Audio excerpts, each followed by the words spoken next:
Aloha, it's CreativeNameToStandOut here again with a battle report. Last Monday I had an opportunity to go out to the local game store and get a game against the new Lizardmen Army book. Been really lucky lately. Before I got here I played a lot of the same armies over and over and over again, and so far it seems like I get to play a different army every week. So it was good to play against this Lizardmen army. The last time I faced Lizardmen I was in California playing in a tournament in Santa Cruz I think it was, or San Jose. And turn 1, Dwellers Below, kills my level 4, makes my large unit of spearmen become obsolete, but they run off the board. And then turn 2, he casts it on my executioners. It doesn't kill a lot of them, but he does kill my BSB. And the game was over pretty much. So I'm looking forward maybe playing a more versatile Lizardman now that they probably changed the rules to bring him in line with the rest of the armies. And in this game, I felt like they did show a lot more variety. So I'm really glad, I'm happy with GW that they continue to put out books that I think are relatively close to each other, even though I know a lot of people will disagree. So here's my setup. You might be able to see on the left, I have a better picture. I'm using Cold One Knights. I don't use them very often. I have like 20 of them. Every once in a while I like to put them on the board, give them a shot, because I do like the look of them. And, I like the idea of cavalry, because I feel like you can do a lot. But these cavalry are a little bit disappointing. They don't have as many attacks as I thought they would. For some reason, going into this game, I thought they had 2 attacks, and I find out I'm way wrong. But the fast count in front of them to maybe get in front of anything else trying to distract my cavalry from hitting where I need them to hit. And then here is my main line. So there's the 10 crossbowmen, my large block of executioners, bunker, then my cauldron, my large unit of spearmen, and then my other unit of crossbowmen. So they will be advancing forward. My opponent has a unit of ripperdactyls, some skirmishing skinks, a salamander, and then right over there on the right you can see a Saurus block, and in there he has a special character named Gorok, who I am a little intimidated by when we start this game. So there's the block again, and then there's the Ancient Stegodon, and behind that is a skink cohort, and then there's another special character, Teto Eco, I think you would say. I don't know. Level 2 heavens pretty much, and then a unit of Temple Guard before the slam is put in there. And then finally over here is a Bastildon, and on the far side is another unit of skirmishers. So my goal is to get rid of all these skirmishers first, so that as my lines advance I can not get tied up or redirected, because that would be devastating, because I'm afraid of getting hit with the salamander fire.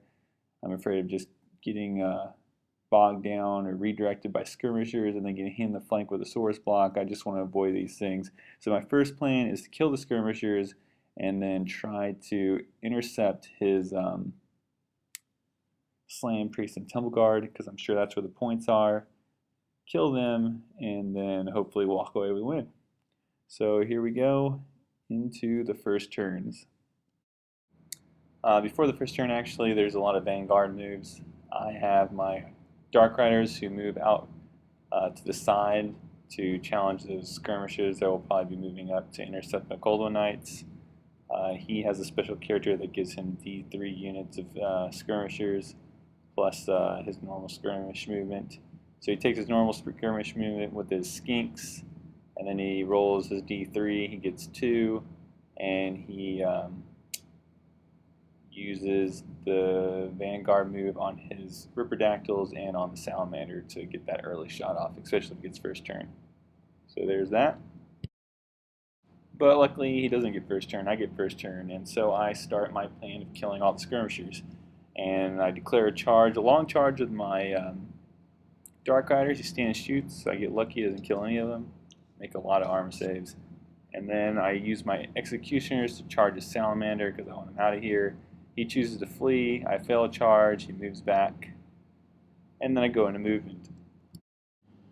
So I start with my Cold One Knights. I move them up and towards the center of the Lizardmen lines.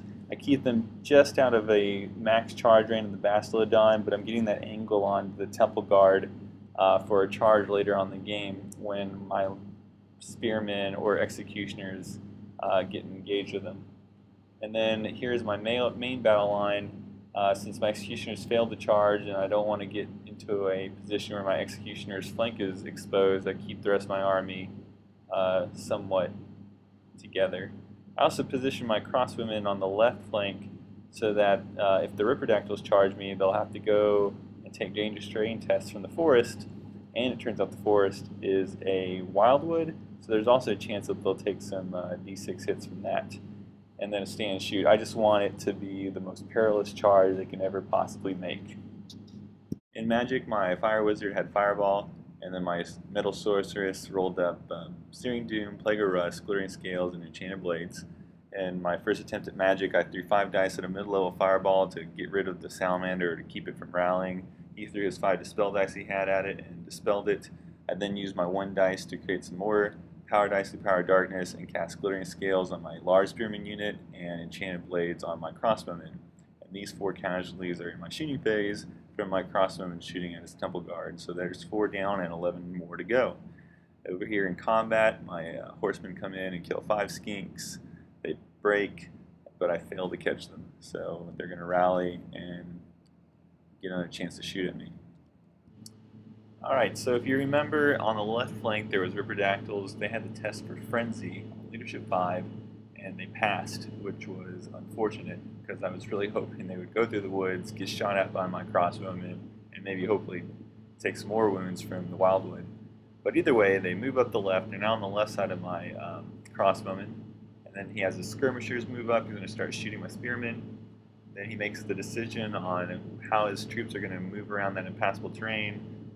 Left side gets the sources, the right side gets the Temple Guard, and the Ancient Stegodon sits in the center to make the decision based on where I move in response to his movements.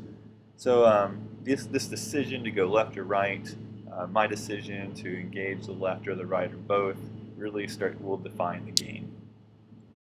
His skinks do rally, and then he tries to cast Comet, but I throw all my dice to dispel it. And then he casts Walk Between Worlds on his Ripperdactyls to move him closer to Cauldron. That's his target where he put his toad on it. And then he uses Soul Quench, rolls boxcars, and obliterates an entire unit of crossbowmen. So that stinks. And then in the shooting phase, he goes ahead and shoots his skirmishers at my spearmen. And despite the fact I have a 3+ save, I still lose 3 guys. That just figures. So there we go, going into my turn. Alright, I lose 3 Dark Riders to a stand and shoot. Then we go over here into the movement phase. Those Ripperdactyls are behind my lines. I feel like I have to deal with them. I don't need those Ripperdactyls to go in and kill my Cauldron and then just be behind my lines. Unfortunately, in hindsight, I overestimate the power they have. I mean, I commit my crossbowmen, turn around, to get ready to shoot at them. I plan I'm going to cast some magic on my crossbowmen to get them better shots. So I kind of overcommit to the danger, and it's not really that big of a deal. Those Ripperdactyls are only toughness 3. They only have 2 wounds. They're initiative junk. They're leadership junk. They're going to go into my terror-causing Cauldron. They'll probably fail. Well, they could fail their fear test. Then I'm initiative 6.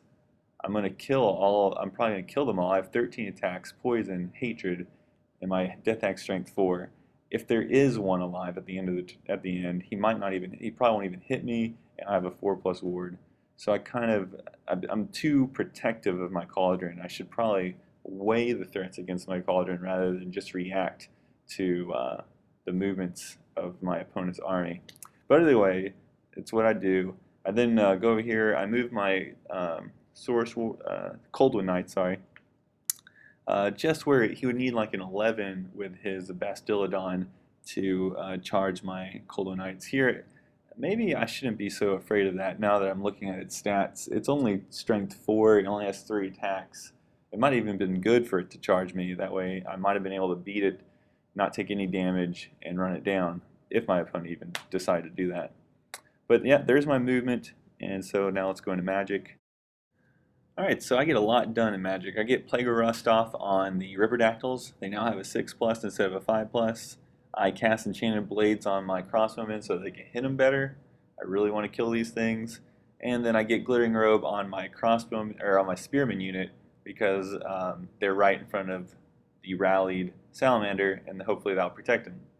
Didn't help him last time, but maybe this time it will. Obliterate, annihilate, decimate. You pick your word. The Ripperdactyls are gone. Way, way overcommitted. Then we go over to combat, and my Dark Riders are fighting the skirmishers. I kill a few, he kills one, they break, I run down the survivors. So the right flank is locked down. This is what the board looks like after my second turn, going into his second turn. He has no charges to declare. He goes straight into movement. He moves his Temple Guard and his Ancient Stegodon so that they are anchored on both sides by the impassable terrain and the forest of the Bastiladon. This whole time I've been angling my units to take advantage of any flank he may expose when he's moving forward. But instead he just sits back and gets defensive, which is a really good idea. There's no reason for him to be aggressive. His units individually probably couldn't take on my executioners, and he doesn't want to expose his flank to my cavalry. So there you go. And then he moves his salamander out into the open space between my spearmen and his regular source warriors. In the magic phase, he casts Comet, gets it off irresistibly, rolls a 4, saves his priest, but doesn't. I mean, he kills a ton of his dudes. They pass the break test, and then he goes in the shooting phase. He shoots his little skinks, they don't do anything, and then he shoots his salamander, hits my executioners. I wanted to bring you back to how I overcommitted to the Ripperdactyls. Not only did I do everything I already did, but I also said, you know, in case my crossmen don't kill these Ripperdactyls, I'm going to give my Cauldron +1 attack so that maybe I can beat them in combat. So my Cauldron had 3 more attacks than normal. Could have easily killed them by just letting them get by, but it didn't. Whatever. I could have given these executioners a 5+ vulnerable save, but instead I get hit dead on with the flamethrower. I lose 17, and we move on. My turn 3, I charge a spearman at his salamander. He tries to get away, but I catch him and run him down. I turn to face the source warriors. I then declare a long charge in 11 with my cavalry into the Temple Guard. I make it, and then here we go into movement. This is how I move the rest of my forces. I didn't rearrange my or reform my executioners. They were too long to make it around that impassable terrain, so I had to reform them. I wanted ranks too. And then over here on the back side, I hid my last Dark Rider to save the points. So we go into the magic phase, and my opponent does a really good job of stopping all my magic. I only get enchanted blades off on my spearman unit, so hopefully that'll give them a little bit of help when that special character and source unit charge in. Then we go into combat. I'm feeling really good about the Coldwood Knights versus the Temple Guard. My Coldwood Knights are faster, they're stronger, they're better, they're harder. No, I'm just kidding. Yeah, so they're faster, they're stronger. I feel like I can kill them down to where they have 0 ranks, and I'll have 1 rank, and then I'll break them. The only problem with that plan is I didn't realize that Temple Guard are stubborn. So that's not going to go in my favor. But also, another bad thing that happens is when we get into that combat, he declares a challenge on me. I accept with my champion, and his champion has the always strikes first blade. And so, he's strength 5, always strikes first. He just kills my champion, which is bad. And I go in, and I do kill a lot. I think I kill 7 of them, but when he hits me back, he kills 2 more. And I don't know. So he takes his test. I find out he's stubborn, and I feel like I'm in big trouble. I'm going to get flanked with that Ancient Steg next turn, and with that fast always strikes first and the strength 5, it's just my Coldwood Knights are not going to last. So like I said, he does declare a charge of the Stegodon into the flank of my Coldwood Knights. He also declares a charge of the Source Warriors into my Spearmen. In the magic phase, he tries to cast Drain Magic on my Spearmen to get rid of that augment. I use my Dispel Scroll, and then he tries to cast Ice Shard on the same combat, but I stop it with my Dispel dice. He has a little bit more dice that he uses to cast Shield of Thorns on his Temple Guard in the combat with the Cola Knights, so that's pretty good. And then we go into combat. So in combat, after the impact hits and the always strikes first champion, I'm only left with 2 knights. The 2 knights don't do any damage in return, and then the 2 skinks on top of the Stegodon get through my armor saves, and I'm left with nobody. So he reforms his Temple Guard unit to face my Executioners, and then he puts the Ancient Steg in the way of the Executioners, so that if I were to charge the Ancient Steg, I'll overrun and expose my flank. Okay, and then we have the Saurus Warriors going into the Spearmen battle, and goes in there and he kills 10 of my Spearmen. I kill 5 of his Skinks who are trying to flank me, and then 1 of his Saurus Warriors. I'm just as steadfast, it looks like, and I fail my leadership test with the reroll, and so he runs me down. The game gets pretty fast from here.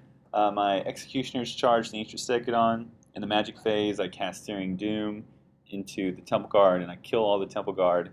And then in the shooting phase, my crossbowmen kill, I think, 2 Saurus Warriors. In my one combat, I also got Enchanted Blades on my Executioners, so it gives them armor piercing, so the Stegodon won't get any armor saves from any of my wounds. I go in there, and I kill it. So my opponent, in his turn 4, declares a charge of the Saurus Warriors at my crossbowmen who are just off screen. He fails. His skirmishers are on the other side of the forest there.